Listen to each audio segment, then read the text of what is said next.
There's no confidence in him right there. It just shows your organization has no confidence in your quarterback. So now the bigger question is, what happens with J.J. McCarthy?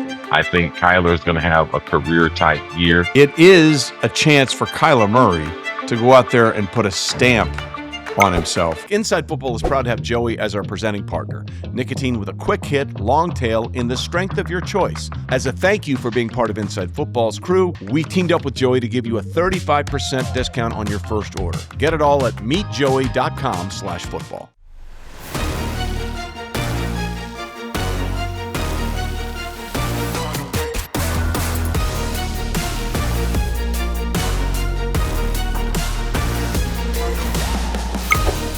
Hey everybody, what's up? Welcome into Inside Football. Glad you were here with us. Us being this cast of characters who somehow have managed to all pull together on this thing. Hall of Famer Cris Carter, Hall of Famer Brian Urlacher, former Cardinals GM Steve Keim, and longtime coach in the NFL for most of his years with the Cincinnati Bengals, Marvin Lewis. Guys, it is great to be here. Football is officially back. The preseason Hall of Fame preseason game drew incredible numbers as it always does, and we're now on to the real things that happen in football. And one of the news items that we got to discuss is that Kyler Murray has been named the starting quarterback for the Minnesota Vikings. Steve, let's start with you. You've had Kyler. You drafted him. To me, it's not a surprise that he was named the starter. Like, once they made the move for him, it was inevitable to me that he was going to be the starter. Does this surprise you at all? No, not a surprise at all. In fact, I think this guy is one of the more gifted players at that position in the National Football League. And quite frankly, I think the biggest issues are, can he play from not behind the sticks? Can he play with consistency? And I think Kevin O'Connell has the ability to put him in a position to succeed. I think Kyler Murray's best football is potentially ahead of him. Marvin, you've been in this league for a long time. When you bring in a guy like Kyler, you're basically saying to J.J. McCarthy, you got to beat him out, right? We're talking about the former number one overall pick in a draft. Yeah, you're basically saying, this is you're going to have to compete to win this job. We brought this guy in because we're not quite sure about you, and you're going to have to beat this player out. But to me, also, the onus and the pressure comes on to Kevin O'Connell because now they're going with, I think, their fourth starting quarterback, and possibly. And I think this is make or break for Coach O'Connell. CC, this is the fourth different starting quarterback in 4 seasons for the Minnesota Vikings, but this was a team, despite not making the playoffs, that was a winning football team last year. Like, this NFC North, if Kyler Murray can perform, is going to be one of the more difficult divisions in football. No, they have really good personnel. So even with marginal quarterback play, they're still able to produce on the field. Justin Jefferson had one of his worst years. It's probably the worst year of his career. But with the weapons that they do have, with someone like Kyler Murray, who's an accomplished passer, if he can get locked in. Now, this is the thing about Minnesota. Over the last 3 decades, they've had players from other organizations that didn't do well and went there and either had a career years or developed a great career.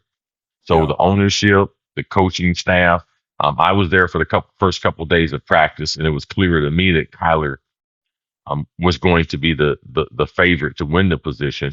And having private conversation with the receivers, I thought they were favoring him based on the things that they said. So Minnesota's been very productive with their offense. I think Kyler is going to have a career-type year, keeping them healthy, playing indoors with the type of talent around him. I believe he's going to be successful.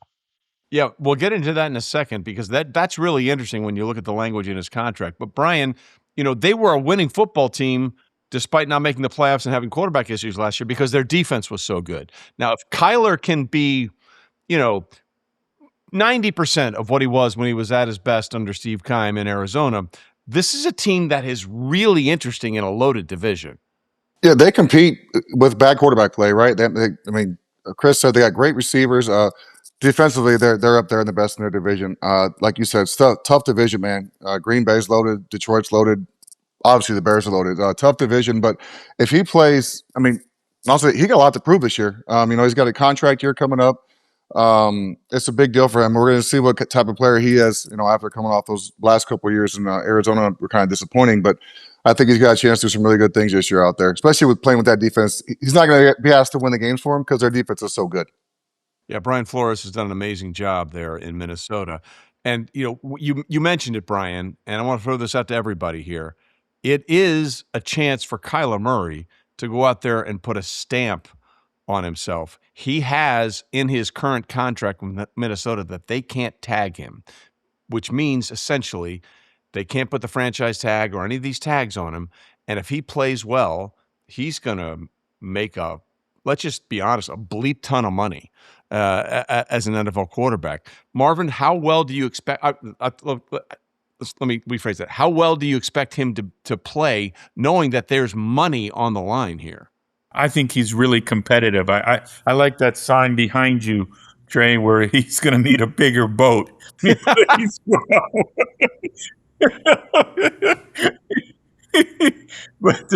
he's very competitive. I went to visit Steve when he was a rookie, and I remember when he walked by me, and I'm thinking, wow, boy, he's not very tall. And then I watched him throw, and I said, God damn. And he's done that over time.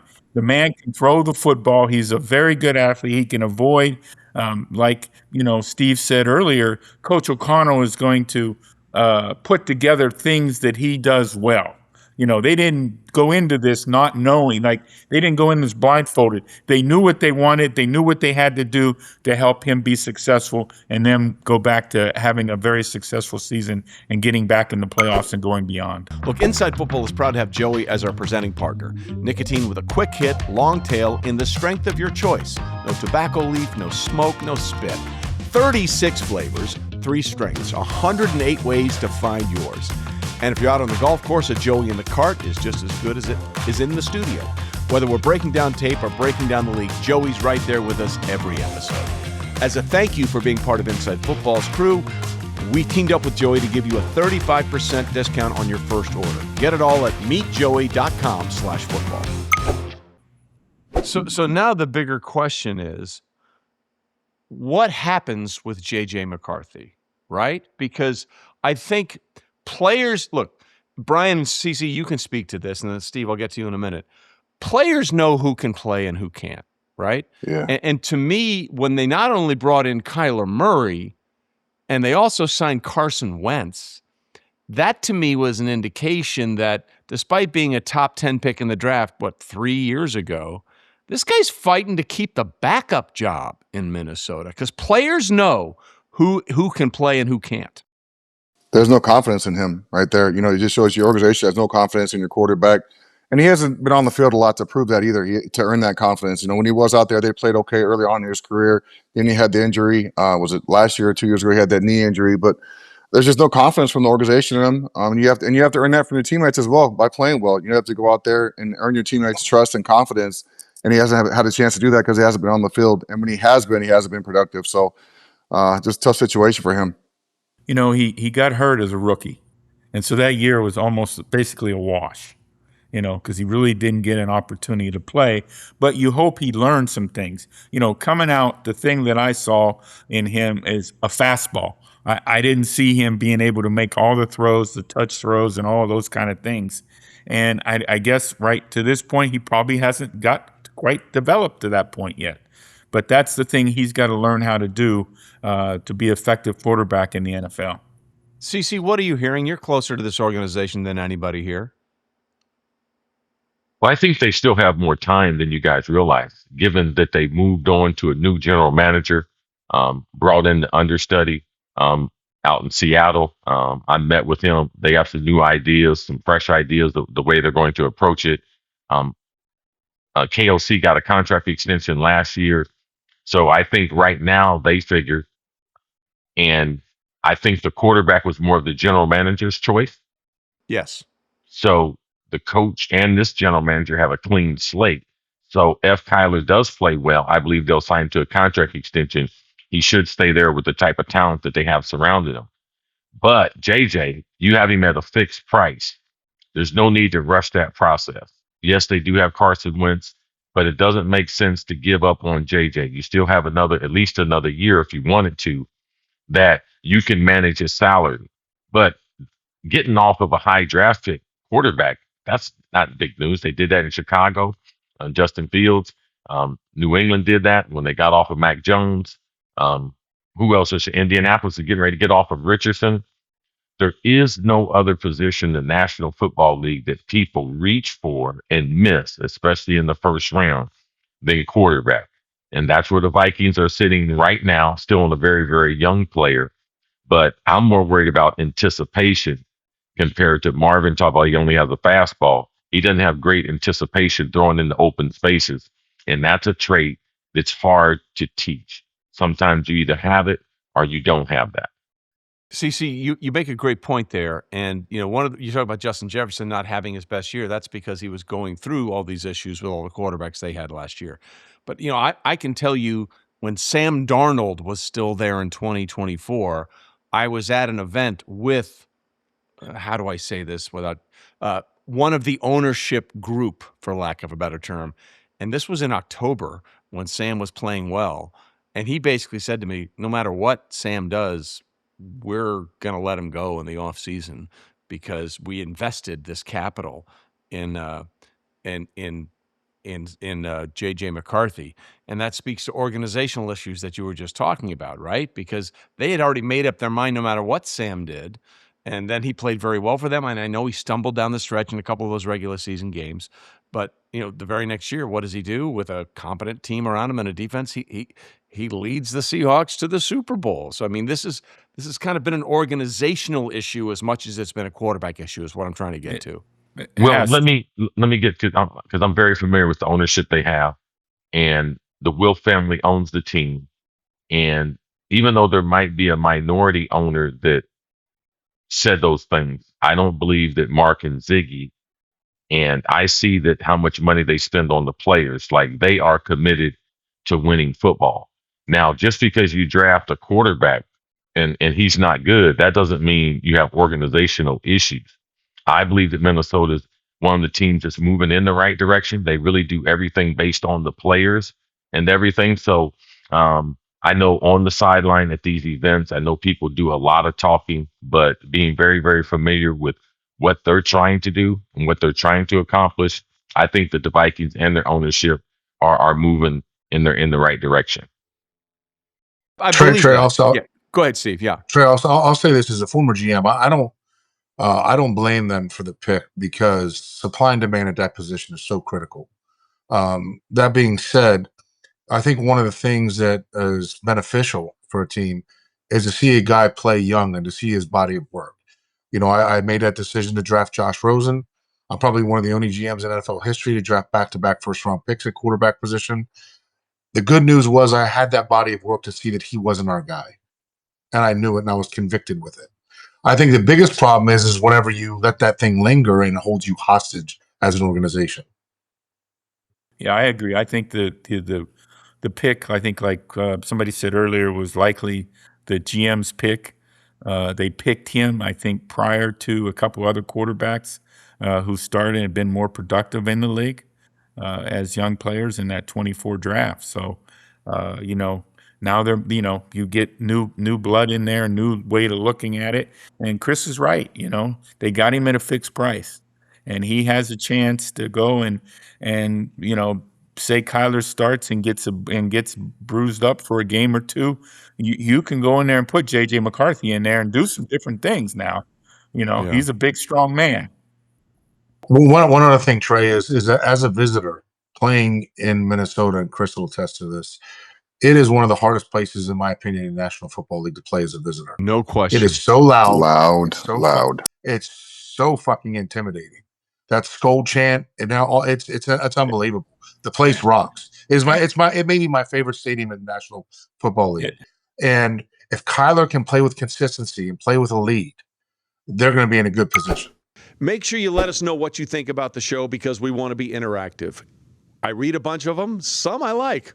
Some I don't like at all, but we try to respond to all of them, and we appreciate the feedback. We want this to be a two-way experience, and you guys will be a big part of it. So make sure you drop those comments in, and we will get them into the shows.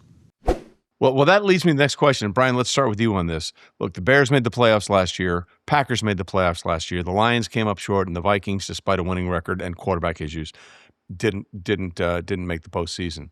I think there's the potential. Now, I don't think it's likely, but I think there's the potential for all of these teams to be in the postseason when it's all said and done. If Kyler Murray is extremely motivated in a contract year where he can make a gonna need a bigger boat kind of money contract, I think they have an opportunity. How many playoff teams do you see from the NFC North, Brian? There's no doubt they all have a shot to win that division. And three would not surprise me one bit. 2 in last year. I think Detroit was right around 500. So they're all competing right there at the top. And Detroit was down last year. They had some injuries, but they're all going to compete for it. And I do believe Kyler's going to play well this year. It'd be hard not to with those weapons around him. And you look at that defense, they're going to get the ball back for him. And hopefully he'll have some leads. He can just hand the ball off a bunch as well. But that division's stacked. He's going to have to play pretty well against those teams in division. But I don't see why 3 teams from that division can't go. But it's going to be hard, man. There's some good teams in the NFC. I think 2 teams in the East, NFC East, are going to make it. Yeah. I think Dallas are going to surprise some teams. We know 1 team from the South is going to make it. They might be 7 and 10. By rule, one team from the South will get an invitation. They will get in there, and we know the NFC West will have at least 2 teams in the playoffs. So for me, I think just like last season, I think it could be totally 2 different teams that were in last year in the North, but I don't look for more than 2 teams in the North to be able to make the playoffs there in the NFC. Hey, Brian, I saw you perk up when Chris said the Cowboys. No, Cowboys. Yeah, I saw you perk up. You're drinking the Kool-Aid now. It's exciting over there right now.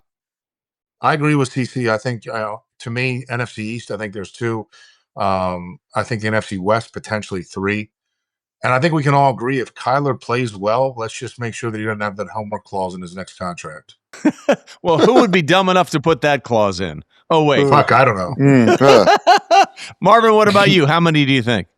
I agree. I think there could be 4 if Kyler comes through, because I think the other 3 teams are really good and they're poised.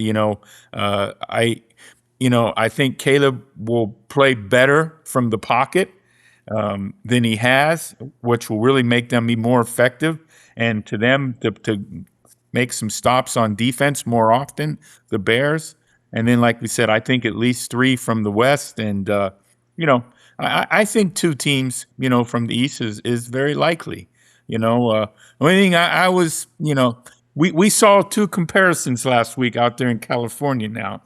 And I don't know if y'all caught it, but even when we walked on the field for walkthrough, to me, there was 2 different looks and 2 different feels. Different in terms of the Rams and the Cowboys, and we'll get into that a little bit later. So we'll see what happens. Kyler Murray has been named the starter. J.J. McCarthy is still there. He's still only 24 years old, so that's the thing you got to remember.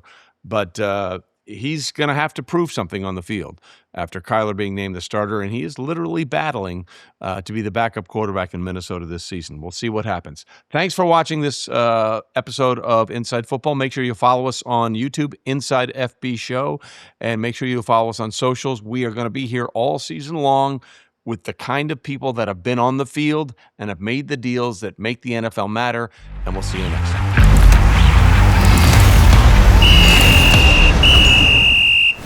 So that's it for this episode. Thanks for watching. Hey, make sure you hit that like and subscribe button because the next video is about to drop. Has been curated just for you. Touchdown. I don't know what to do with my hands.